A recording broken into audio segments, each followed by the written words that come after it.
online class sa Podron, kung konta at tanan makasinabot o makasabot sa leksyon namin. In Jesus' name I pray. Amen. Okay. Earlier or prior to the opening of our session, I have posted a So, question sir, in may our kadungog, sir. prior to the opening of our session this afternoon. I have posted a question here in our chat box. For us, this is just a sort of review whether or not, or to assess whether or not you have learned something to our past discussions. So I've asked you to post or to write what have you learned from our past discussions. I'm just going to read some of it. No? From Soriano, I learned about types of motivation of travel, why people travel, and the difference between need and wants. From Chu, I learned the hierarchy of needs and the difference between needs and wants, and also the types of travel motivators. From Rimucaldo, I learned about the difference between needs and wants and why do people travel. From Fernandez, is all about difference. From Bala, I learned about the different types of motivation of travel and the difference between needs and wants of every individual. From Fernandez, I learned from the past discussion is the different types of motivation of travel and also the reason why people do travel. So we have learned, thank you so much that you have learned something out of the discussions. It's just a manifestation that you really listen and you really understand what has been discussed. No? Okay, and you learn something about it. It's because our next subtopic of the topic, the psychology of travel, has something to do with or has connection to the past topics we have discussed already. Okay, this time this is just a sort of review to what we have discussed during our first meeting, during our different sessions or past sessions. This is actually a part of review and has something to do with uh, a sort of kumbaga, a sort of review of what we have discussed previously. We have learned that our purpose, our motivation, our reasons why we travel, drives why people into travel, depends on the needs and wants, depends on the motivation, depends on the reasons, depends on the purpose why engage into travel. As a sort of review, let us visit tourist motivations. Tawag siyang tourist motivations. First one, we have the need to escape or change until search for natural beauty. Murag ang wala diri naalay mga uban nga wala nagi-appeal dire as travel, as tourist motivation. But mind you, those are still those are still purposes why people engage into travel. First one, the need to escape or change. The greatest reason daw why people engage into travel can be summed up into one word, that is to change, to escape. And basically, during that travel, you introduce change. The need to escape or change. During that travel, you introduce change. No, it could be summed up into one word, that is escape. Whatever your purpose, it could be related to health. It could be related to education. That is something escaping of the common routine, the routinary, escaping of situations, escaping of emotions in a form of travel. no, kanang mo educate ka sa imong self. Your purpose is to educate yourself. That is escaping from the stagnant learnings. Escaping, your purpose is for health. That is escaping from your sickness. You wanted to have to some healing of your ailment, that is escaping. And travel as well basically introduces change. It might be it could be uh, whatever it is, the form of travel it is. It could introduce change, it could introduce difference. It might be a routinary travel from home to say for example with market, from home to Gaisano, from home to school. That routinary travel has something to do in introducing difference or of change, no, na kay na difference na you can literally you can meet different people during that travel. You can meet new experience, you can meet different things during your travel. That is difference, uh, that is change. Different mood of transportation that you are going to use in your travel. That is change, no, you may experience, you may encounter different behavior of your drivers. That might be change, that might introduce difference. Meaning your travel will introduce, can be summed up into one word, that is to escape. And at the same time, you introduce, the travel will introduce change or difference. Another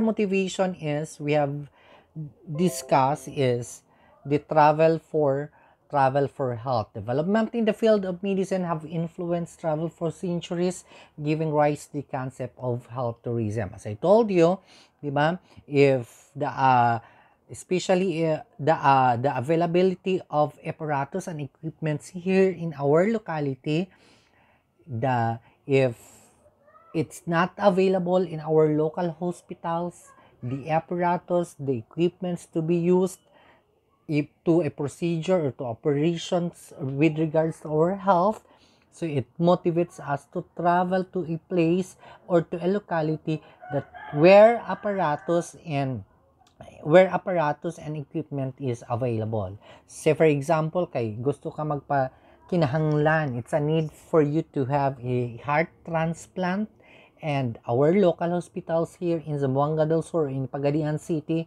don't have the required apparatus and equipment. So we have no choice, but we are going to travel to a place either in Cebu or in Manila where apparatus is available.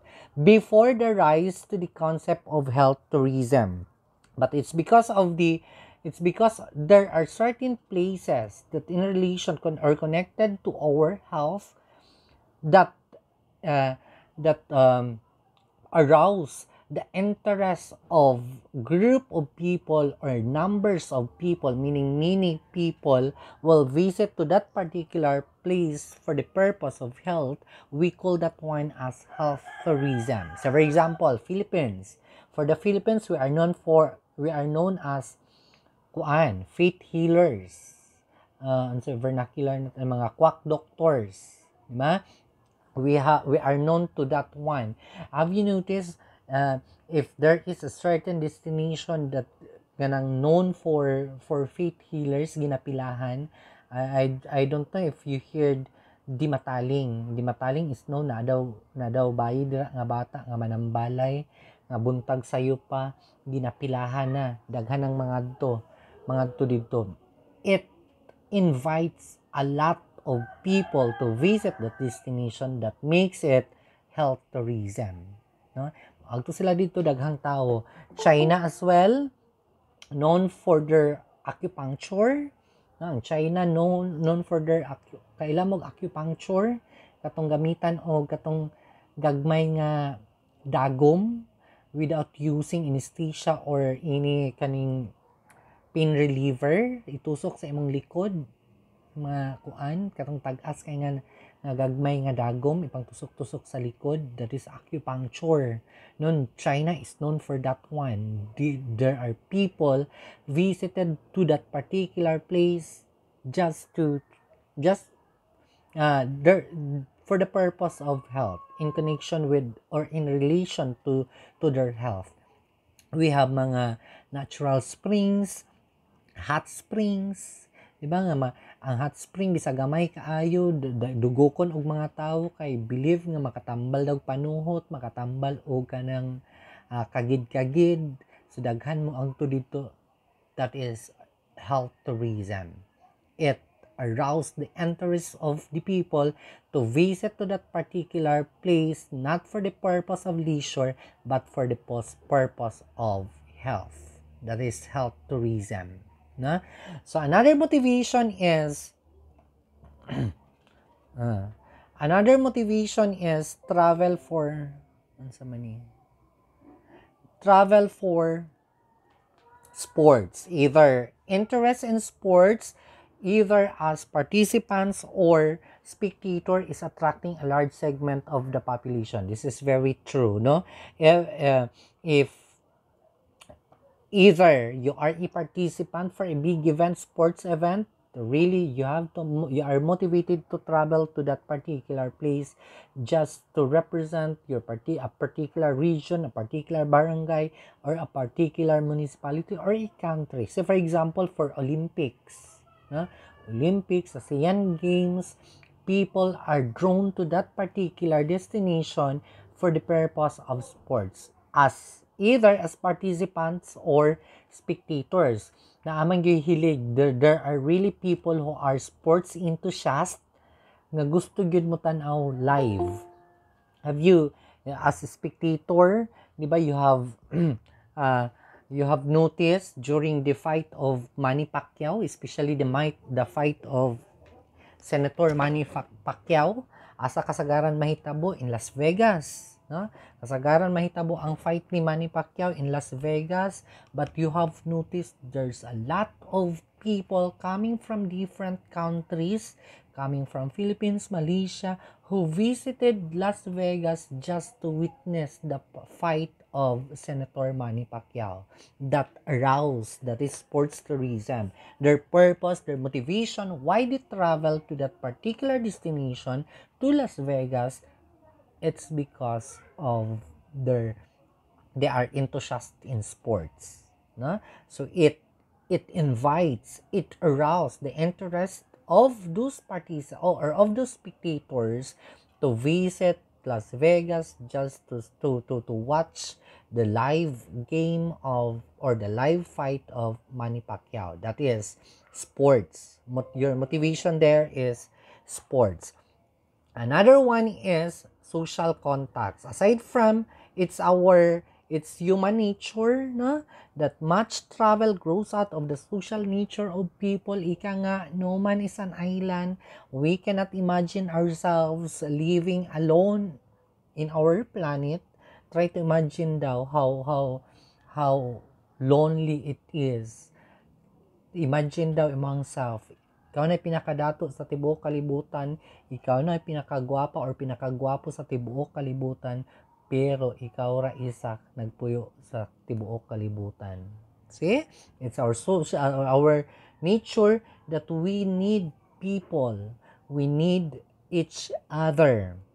Human beings are social animals. We are the highest form of animals. We used to communicate. We used to understand each other. They need contact and communication with each other. So even without further motivation, it's naturally our what we call this one. It is nature to us as human beings that we need contacts. Especially so with our friends, social contacts with our friends, rebonding, rekindling with our friends, our colleagues, our long lost friends, mag-reunion, and so on and so forth. That is social contacts, maintaining social contacts. That motivates you to travel. Another one is status and prestige. Actually, di ba? I told you during our discussion, travel provides the means of ego or self-enhancement. Traveling can boost our ego, can enhance our self-confidence to to to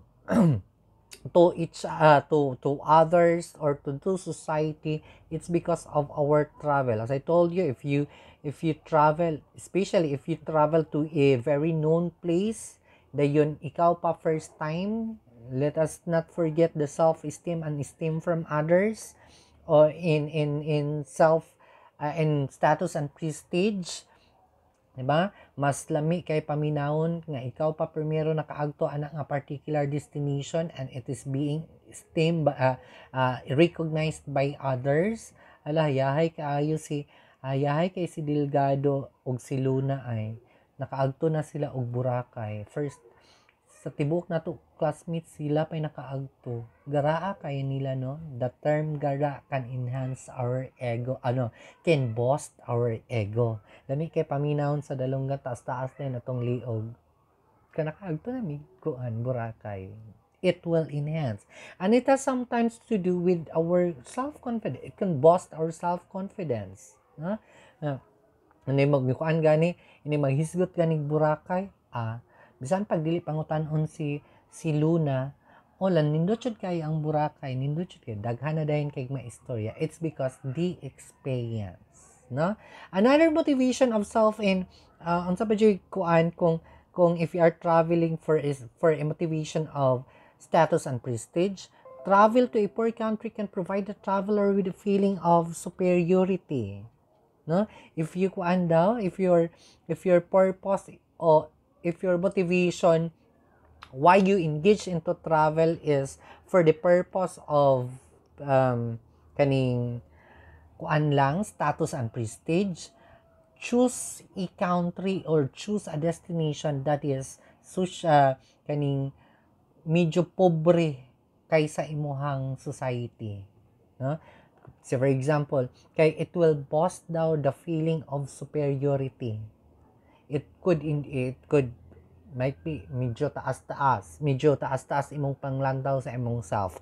If you experience or have you experienced kining taga-pagadian, kita kaning naa na nagdako sa pagadian or taga medyo naa sa medyo high-end society, nagpuyon ag Cebu or na ngadto, try to visit kining bisag diri sa tong local, try to visit remote barangays.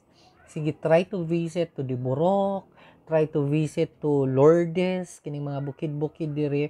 You are from Pagadian, di ba? Inigagto nimo didto, kuan ka, feeling nimo artista ka, kay tan-awon ka sa mga tawo. The way you dress, the color of your skin or your skin tone, makaingon ka nga, lagaraan na to, murag tagwapa kay diri, murag tagsikat kay diri. Murag ikaw, bisag pinakamaot ka sa Pagadian, nigabot nimo dito sa remote barangay, bukid-bukid, ikaw pinakagwapa dito. Or dili man gani ka pinakagwapa, apil ka sa mga gwapa. It's because of that difference. Lahi mong skin tone, lahi mong sanina sa ilaha, that makes you superior, feeling superior. And it will boost as well your ego. No? It will boost your ego, and basically, it will boost your self-confidence. And for status and prestige, it will also have the opportunity.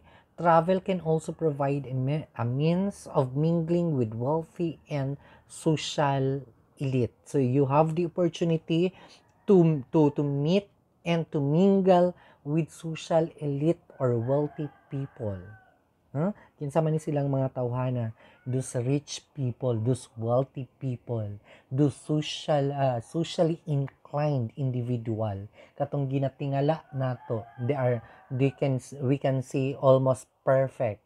They are socially inclined, they can talk and they can communicate properly, they are following standards, they are according to the norms of the society, they can understand each other, can communicate well to the society. Halos perfect. they dress up properly, they walk properly, meaning they are socially inclined. We can have that opportunity in status and prestige. We can have the opportunity to mingle those people, and we used to imitate those people, no?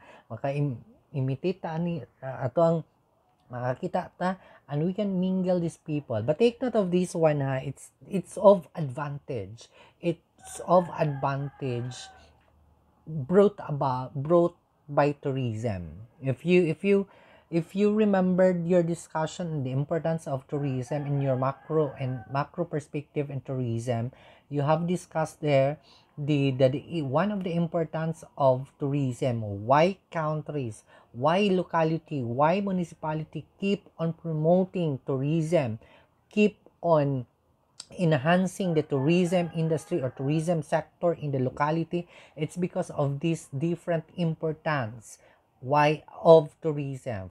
And first one is, aside from correcting the balance of payment, we have dispersion of development. As matong dispersion of development, that is eliminating the gap between the rich and the poor people, eliminating the barriers of the rich and poor people. You might ask, sir, naday gap, sir, naday barriers, naday wall between the rich and poor people. Before tourism industry exists, there was really a gap, there was really a wall, there was really a division that divides or that separates the poor and the rich people. Sa to ganing kuan, kung naabot mo sa inyo sa inyong introduction in hotel and food industry, naagani dito sa history of foods before, the history of foods, naagani division or what call this one, classification of foods nga intended for poor and rich people. So for example, meat are intended for monks and rich people only.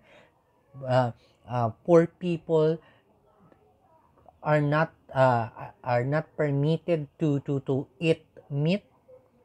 Kaya ang pagkaon sa mga pobre dapat vegetables ra, kay kung yun kag karne, pandato ra gyud na siya.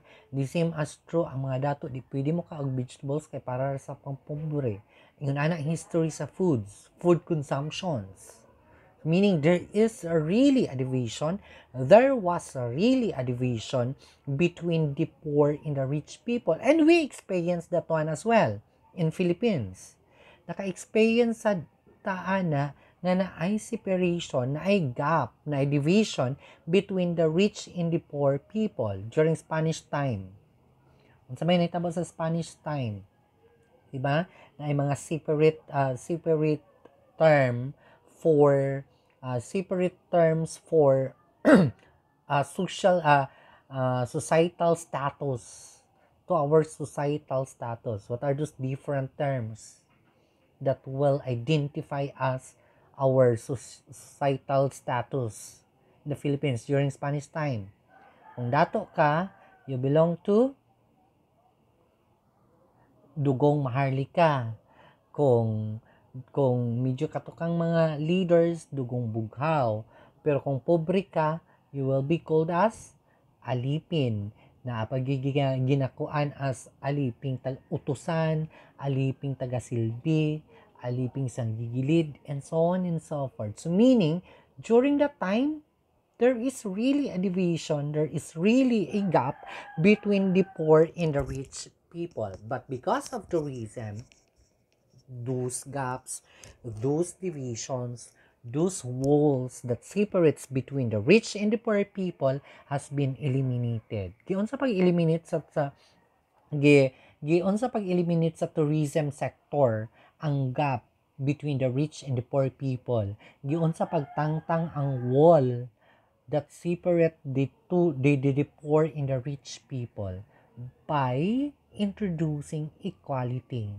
Giun sa pod sa tourism industry pag-introduce sa equality by accepting tourists to the destination, either you are poor or rich, meaning accepting those all people to tourist destination without any prejudice and discrimination.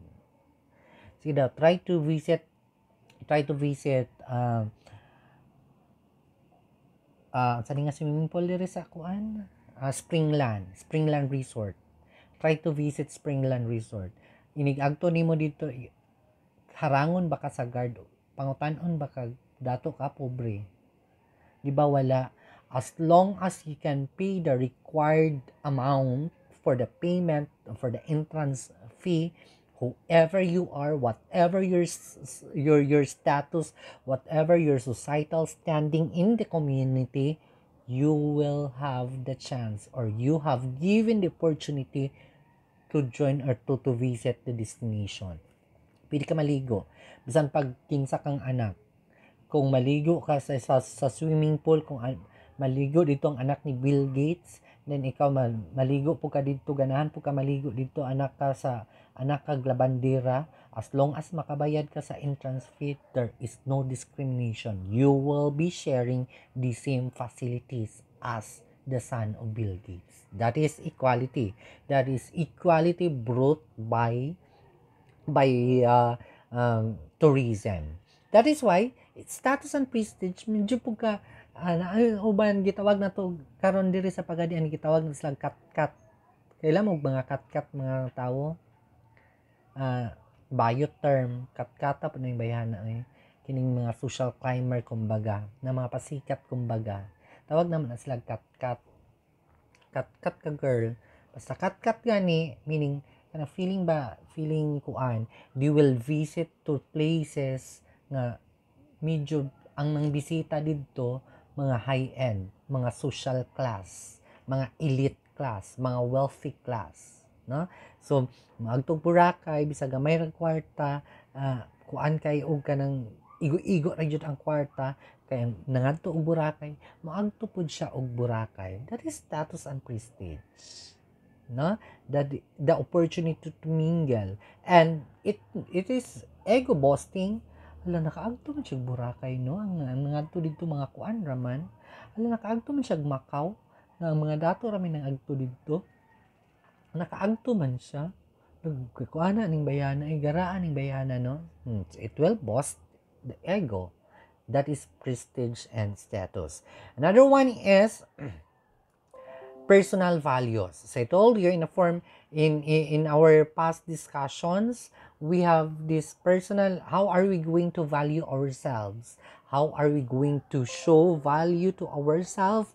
By say for example, motivating ourselves in a form of travel. Might be makapasar lang ko ani maagto jud kog Boracay. That will motivate you to strive harder to your ambitions, strive harder to your goals. It's because you have motivation, you motivated yourself, you in a form of reward, in that reward in a form of travel. Mo travel ko makapasar lang ko ani mo, graduate lang ko ani, humanda gyud ka Hong Kong, humanda jud ka Boracay, humanda jud ka Dakar. That motivates you to travel. That will value also that you have to strive hard to your endeavors, to your whatever goals you have, to whatever dreams you have. As long as there is a motivation, kana bang kinahanglan mangutag motivation, no? Para maningkamot ta, inspiration, kinahanglan para maningkamot ta. So magbutang gyud ta og reward kumbaga sa tong self, so that look, kinahanglan na ba ko maningkamot kay maagtura ba kog Boracay, inig makapasar ko, inig makagraduate ko, no? And some others showing their values in traveling to, especially many people are urged to travel to satisfy personal values as a search for spiritual experience, patriotism, and wholesomeness. There are people that they are going to show value or personal value by in terms of kining religion, by kaning submitting themselves to a holy, in a form of pilgrimages, traveling to holy places. Kita mga Christians, spiritually, if given a chance or given the opportunity, by spiritually, maana kita nga, ang gusto ko mo visit where Jesus Christ being crucified, or I want to visit the place where Jesus Christ born. Siya na tao, siya nagdako. Gusto ko maagtog Jerusalem, gusto ko maagtog Calvary, gusto ko na ko tan-awon ang tomb ni Jesus Christ. That is self values, that is personal value. It's because you care about your spiritual value, personal spiritual values, no? So I said, in a form of travel, what motivates you, your love of your country, patriotism. How are you going to love your country? By means, di pa nimo malove ang imong country kung you are not going to look back the history or the root of your country, the background of your country. So unsay mang buhaton adto kag mga different significant cultural heritage or mga agto kog dapitan kay tan-aw na ko unsay balay ni Rizal didto, unsay ang gipuy-an didto. Agto ko og Luneta kay tan-aw na ko didto unsa giporma ni Rizal, unsa maagto kog ani nga mga cultural destinations that will enrich our knowledge about our culture, so we could love our country in a form of patriotism, sometimes in a form of wholesomeness. Katong ningon ta nga travel of in a form of your purpose is soul searching, finding yourselves, escaping from problems, weighing things, gusto kag mag-inusara. That is also personal values. You care about yourself, that you might not jump into a wrong decision. That is why you travel, so that you can think, you can weigh things, matimbang-timbang nimo ang butang before deciding. That is personal values. You cared about yourself. That is personal values in a form of travel. Another one is cultural experience, cross-cultural exchanges, experiencing how other people live, and fostering international understanding are some of the reasons to satisfy curiosity about other culture, lifestyle, and places, especially today, in your generations. Unsa nga culture inyong gusto agtuan? This one. Sa nga culture, sikat kayo mo ani, Korean culture. Diba? Kuan kayo, we used to imitate how they dress, how they speak. Maayo kay tamo opa. Maayo kay tamo yung unsa pa ning ilang mga kuan, ilang mga terminologies that we used to imitate. It's because we have that curiosity of the maayo kay tamo mosayaw sa ilang K-pop, unsa pa ning ilang mga kuan sa nina, color of their hair. If given the opportunity, out of that curiosity, you want to visit their culture, visit Korea, travel to Korea, out of nalang yun may kwarta, sir, kini among curiosity about the culture, nganong mura ni sila mga buang mag-istoryahanay, nganong murag nik na mga gamay ning mga Korean. Your motivation is all about culture, so it will motivate you to travel. Mikan ani nga mga culture we used to imitate kasi. Okay, another one is travel for education. As I told you, the search for knowledge and truth is inherent in every individual. Travel offers an opportunity to satisfy urge to learn. As I told you, it's not exclusive that in acquiring knowledge. It's not exclusive in classroom discussions, in books, in instructors discussions. It's not exclusive there. Learnings can be acquired through experience, through travel, di ba? Niagto nimo sa usa ka lugar, you will learn something about it. That is acquiring knowledge. Travel for education. Maagto ko og lake kay gusto ko mo tan-aw unsa gyud kadako ang lake. That is travel for education. Gusto ko mo tan-aw dito unsa ka tin-aw ang dagat. That is travel for education. The purpose there is to learn something, no? Out of your travel, your experience as well. Ika nga, di ba? Gasgas kayo nga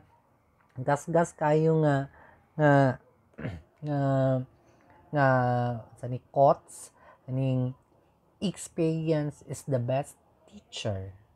Experience daw is the best teacher. You learn something about your experience. Kabalo na ko, dili na ko maghikog aning bulagan tag-uyab, naka-experience na ko ana. So naka-experience na ko anang maayo lang kay sa sugod, maayo kay mingog nagkauna ka,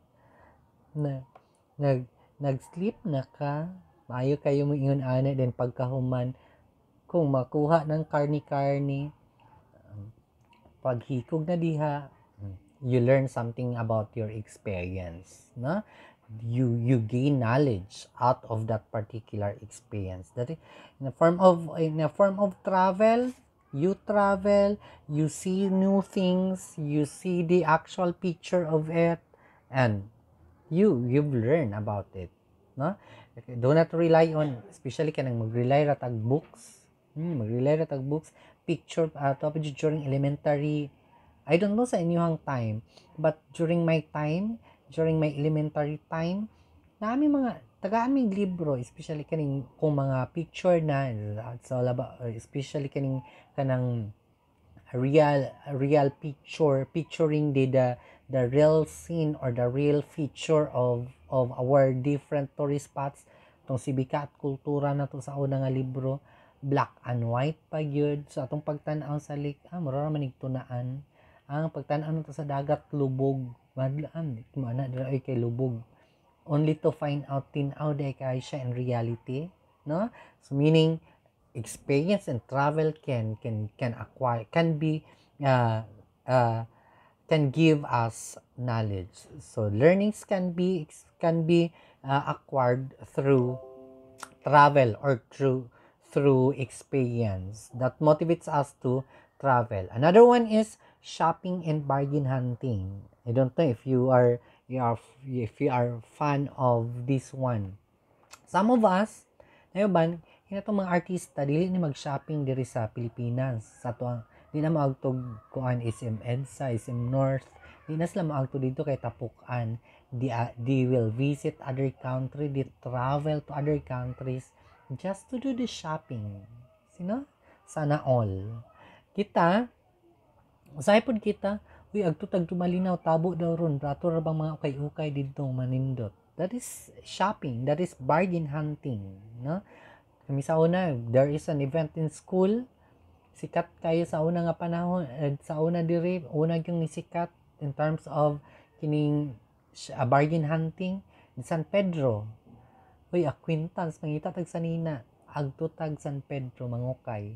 That is bargain hunting. You travel, you motivated to that particular place for the purpose of shopping and bargain hunting. Another one is professional and business motives. As I told you, either to educate yourself or to meet clients or to uplift or to grow, to kaning professional growth for professional purpose. That is, you are motivated for professional and business motives. Another one is, the last one is the search for natural beauty. Travel to satisfy one's search for beauty. That is what we have. Actually, this is kaning usahay major purpose, major reasons of people why we visit to that particular place, that urge to see the natural beauty. Why we visit Tabina? It's because of the beauty of Blue Lagoon, of the Tambunan. Why we visit Iligan? It's because we wanted to see the beauty of the Maria Cristina Falls. Why we visit Dakak, why we visit Boracay, it's because of its natural beauty, no? Tungod sa beauty, it's because of the attraction. We tend to visit that place, it's because of the attraction, especially the natural beauty of the place. Okay, those are some motivations that will be used atong gamiton in selling our package tour. But this one, take note of those motivation, is because we are going to use that one in our learning process of a tourist. You might ask,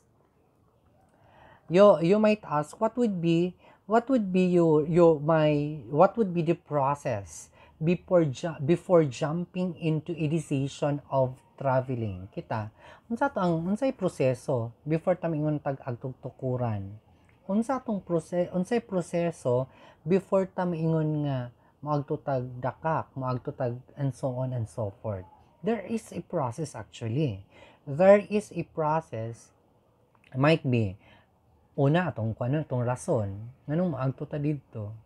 Unsay purpose nganong moadto ta didto. That's one of the factors to be considered before jumping into a decision. So, The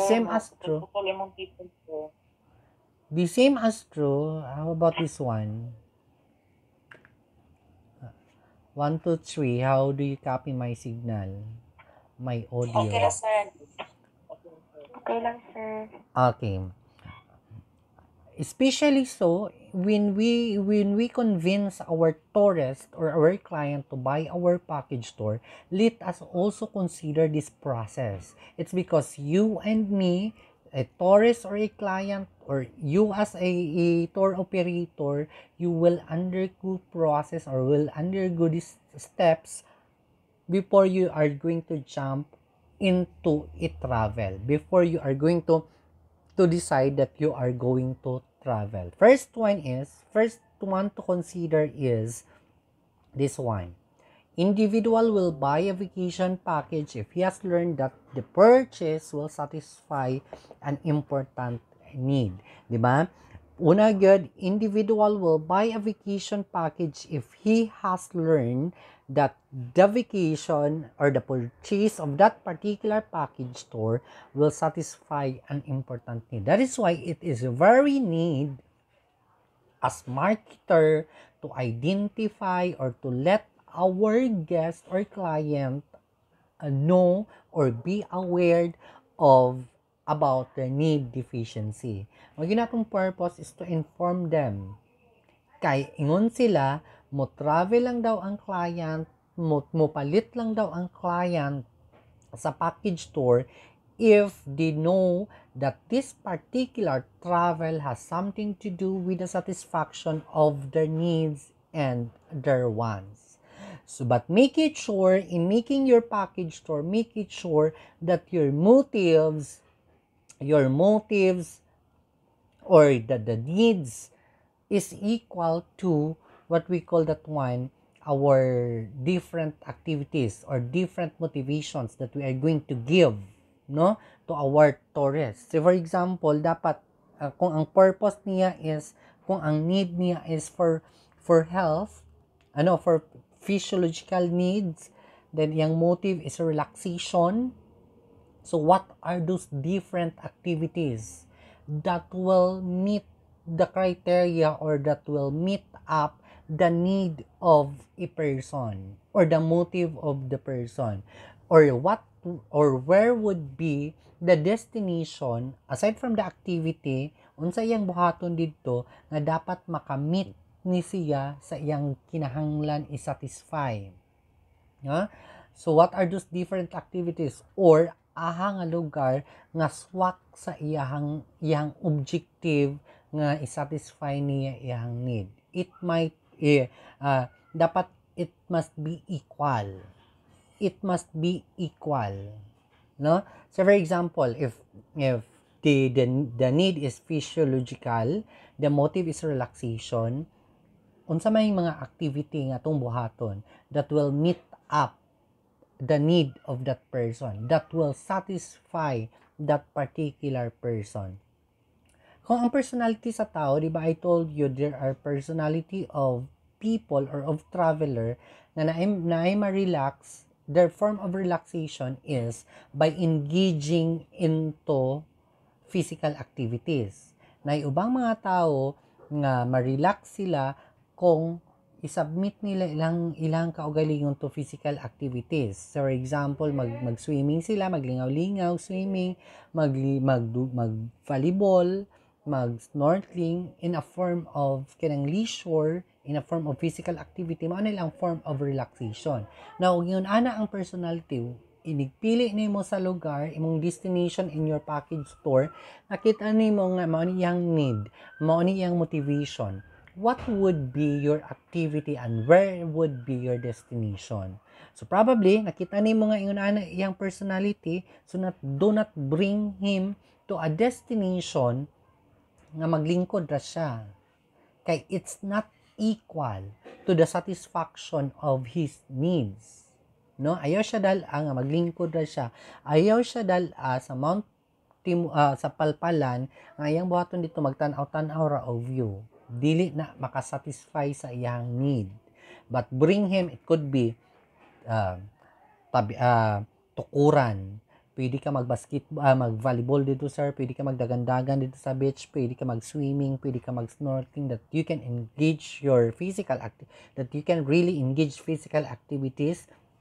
That is, dira, sir. Pwede ka dito maikuan. So, it will meet the criteria on meeting the satisfaction of the need of that person. That is why the second is, we call that one as alternatives. Taurus compares various alternatives with a list of criteria to determine which alternative will most likely satisfy a particular motive. That is why those different activities and different destinations, gitawag na siya alternative. So for example, mamili ako Taurus, this would be my need, this would be my motive. Mao ni ako ang kinahanglan, mao ni ako motivations why I'm going to travel to satisfy my need.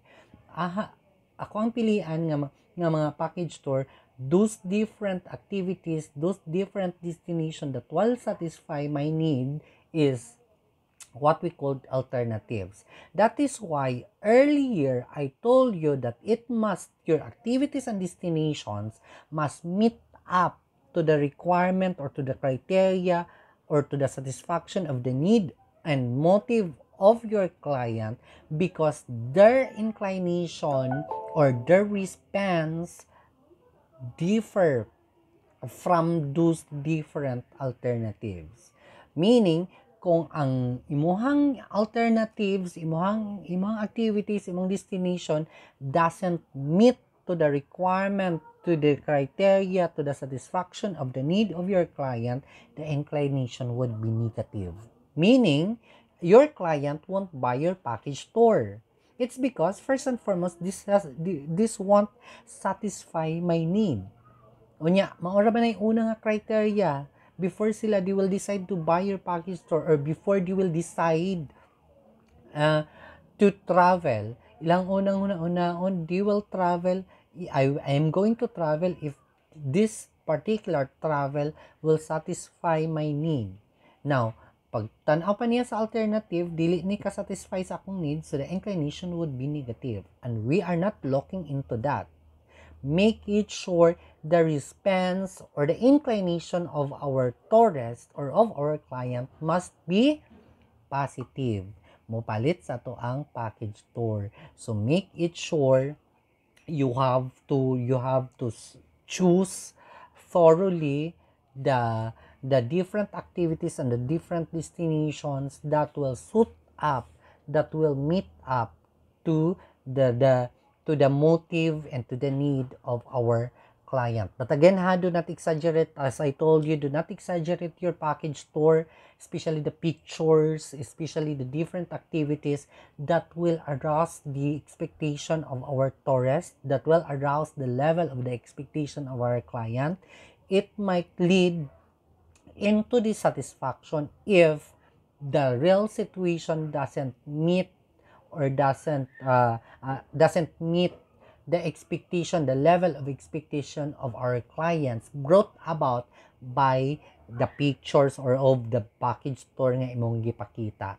Bukod pasabot, dapat ayaw kay palabi og enhance, filter ang picture sa tourist spot dinhi sa imong package tour. Kay kung nindot ra kaayo imong picture dira, layo ra kayo sa tinuod, ang tourist mag-expect, mutaas iyang expectation, then inigabot sa lugar, wala ka abot sa iyang gi-expect, wala ka kumingking sa iyang gi-expect, the result would, that one is dissatisfaction, no? Dissatisfaction. Kung mayroon na po kag is equal, palitan, tourist destination, ang level of expectation of our tourist based sa iyang nakitaan sa kuan ko, o sa ako ang package tour is only equal to real situation, the result would be satisfaction. Happy ra pud siya. Dissatisfaction kung dili ka meet ang real situation, kung equal ra, satisfaction ra siya, but we are not looking into a satisfied guest. Wala ta nangita og kanang satisfied nga guest ra. We are looking into a delighted guest. Labaw pa sa na-satisfied, very happy, delighted guest. It's because we are up to a repeat visitation of our guest. Unsaon nimo paghimo nga magbalik-balik ang guest og palit sa imuha? It's because they are delighted. No? So, what you are going to do, dili pud kay exaggerate, dili ra pud ka ang meaning, ang the level of expectation is lower than the real situation, the result would be delighted ato ang guest. So what they will do, they will tend to buy again, they will tend to purchase again your package tour, or they will tend to visit the place again. That is why kung mamaligya ta, usahay people can be an asset. No, how are you going to treat these people, your client, your guests, something to do with their delighted satisfaction, no, with their utmost satisfaction. Dili araw ta nang hinahanglan nga satisfy ra ka, okay raman, they tend not to go back to your place. Pero minsan nindot kay dire, ay lipay kay kuan kaayo dire, kuan kaayo, worth it kaayo, so they tend to go back to your place, and we are after of that delighted guest. Provide everything so that they will be delighted, and they tend to go back to our place, no? So that is the number of, yes, who is turning on their mic?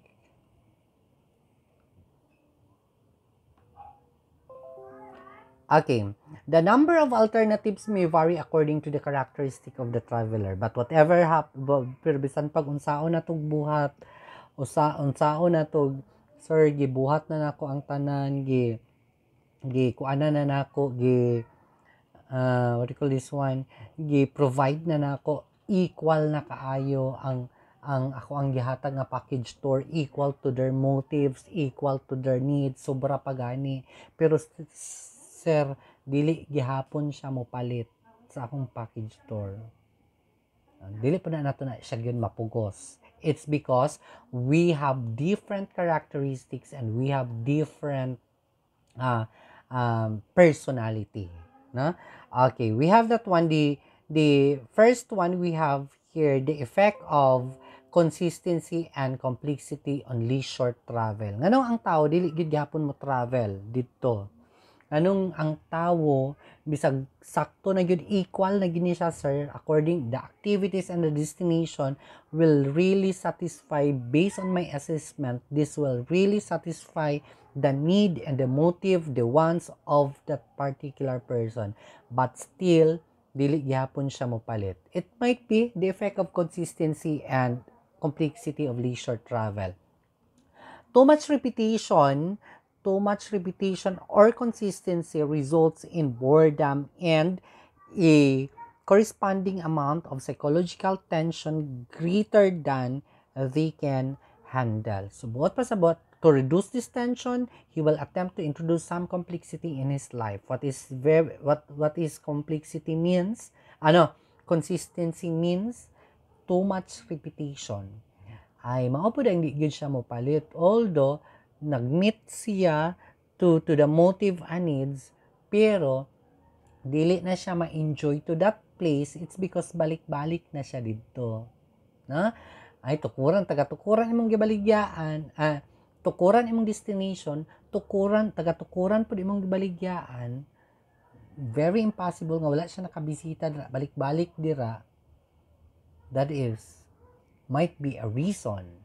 So what you are going to do is introduce a little kaning uniqueness to your activities, might be, no? That is why in creating your package store, pag himo ninyo or in crafting your package store, ayaw pagsalig nga ay daghan mi tagapagadian, magsunduganay rami, isa ray magbuhat taga ilang kog kopya, no? Ako nang ipang uli, lahi ra ba ko kay og ikaw nagpakopya, ako ang dili ko kabalog ikaw kinsay nagpakopya. Pero ang una na kong magunitan nga papel, kung ang ikaduha pareha sa una na kong nagunitan, ang unang nagunitan ako ang i-accept, the rest ako asyang ibalik. And it's very impossible to have a common in a uniform package store. It's because although mayon kag diri ka sa pagadian, nag-usa mo sa pagadian, mag-usa rata taga pagadian, magsabot rata ang saon paghimo, taga Gipos, taga Dumingag, taga Tabina, taga San Pablo, mag-usa rata, magsunduganay rata. No. Although you share the same destination, the same tourist spots, but you will differ from your activities, from your itinerary. So for example, kung pagadian, panglitan sa mong itinerary 8 to 9, i-pick up ang guest from IBT to hotel, to hotel for check-in. We have a lot of hotels and motels here in Pagadian. So you can see from IBT to 8 to 9, pick up of our guest from IBT to Hotel Alindahaw for check-in, or from IBT to B Plaza. And not all of your clients coming from IBT, no, as origin. There are also coming from Manila, Cebu, and they will be arriving via kaning planes. So aman nimo sila sunduon airport. Then dalon nimo siya ipa-check-in to different hotels, no? You have different activities ini kagabi, aha mo mga to. Ay na magsunod-sunod ra mo tanan dito. What if lima mo kabuk nahalinan anak nga package tour, 5 mo kabuk nahalinan nga package tour, then pariha mo tanan in that particular package tour, minimum of 50 packs, 50 ka tao, 250. Is that 250 people can accommodate the same restaurant kay gasunduganay ra mo, no? So you have to make use all of the resources here in our municipalities or in our locality, so, para naikuan, no, make a difference. Mao nang ingon ko, to avoid that repetition, to avoid that boredom of your client, balik-balik ra manggod din haoy, introduce might be activities dili na swimming, snorkeling, scuba diving, and so on and so forth, but make it sure it is kaning achievable. Basin kag mayon kag snorkeling didto nya pagkahuman wala kay gears, min kag scuba diving nya wala kay mga diving gears, no? Kung naa dito available, buhati dira sa activity that makes it not repetition to our client. Bisan pag balik-balik siya tukuran na enjoy gihapon niya, di ba? Pareha karon ba? Di ba karon, it's because of the uniqueness of the different activities now available in tukuran na mobalik ra gihapon tag tukuran. Sa una gisumhan na unta tag agto og tukuran. Tukuran na pud sumo. Karon it's because of the different activities that can be done there. Mobalik na ta. Magto tag tukuran, agto tag lantaw, agtag donels. It's because na ay difference, na uniqueness na, that eliminates the repetition. The same as true in handling complexity. Ang complexity ba, ayaw po siya dahil ato medyo dili repetition. Sige ma'am, dili repetition ma'am, agto ta di aning particular place, but make it sure there kay arrangement siya dili too much complex. Unsay complexity? Lisod, no? Dili lisod kayo, dili difficult to reach the destination. It's because if it is complex, too much complexity, it may also result boredom. Inigabot sa destination, my purpose here is relaxation. My purpose here is for enjoyment. But I cannot enjoy the place anymore. It's because nabughat na ko sa agianan. Nabalian, napiang na ko sa karsada palang daan. No? So meaning, what is too much is harmful. Ika nga, bisan daw gani sa pagkaon, no? Whatever too much is harmful. So, ayaw siya pabalik-balika, ayaw po siya lisod-lisura so that you will buy your package tour. Okay? But there are also, napagyuding yun ana, sir, gibuhat na nakutanan, dili siya repetition, dili siya too much consistency, dili po siya complexity. Pero, equal na siya, sir, katong imong giingon, the tourist learning process, gi-follow na nako to, thoroughly selected the appropriate activities and destination that will meet up the requirement on the satisfaction of his needs and wants. Dili siya too much consistent, dili po siya too much complex, but still dili gihapon siya mopalit sa akong package tour. It's because of this one. Classification of travelers based on personality. We have psychocentrics, allocentrics, and midcentrics. Unsa day ni? Classification of travelers based on personality. First one, we have psychocentrics. People centered on self are inhibited and unadventuresome. When traveling, they prefer to visit safe destinations. They do not want to experiment on the accommodation, food, and entertainment. There are two. Actually, they are unadventuresome. No? They prefer to stay at home. Take note of this one. There are two level of psychocentrics. Napag-2 level of psychocentrics. We have the low energy psychocentrics and the high energy psychocentrics. Ang kining low energy psychocentrics, in general, kung psychocentrics ka nabilong, dili yung ka adventurous. You are negativist. You are self-centered. Di ko ay maduot pa lang dito. Di ko ay ma-flat pa lang, mabuto pa lang ang ligid sa tong gisakyan. Di ko ay madisgrasya, mabanggaan pa lang ta dito. Those are psychocentrics. Negativist about travel. No? So, ang low energy, although bisa arrange na, mo travel na sila, pero kung iyon ka katong low level of psychocentrics, kung iyon kag low level,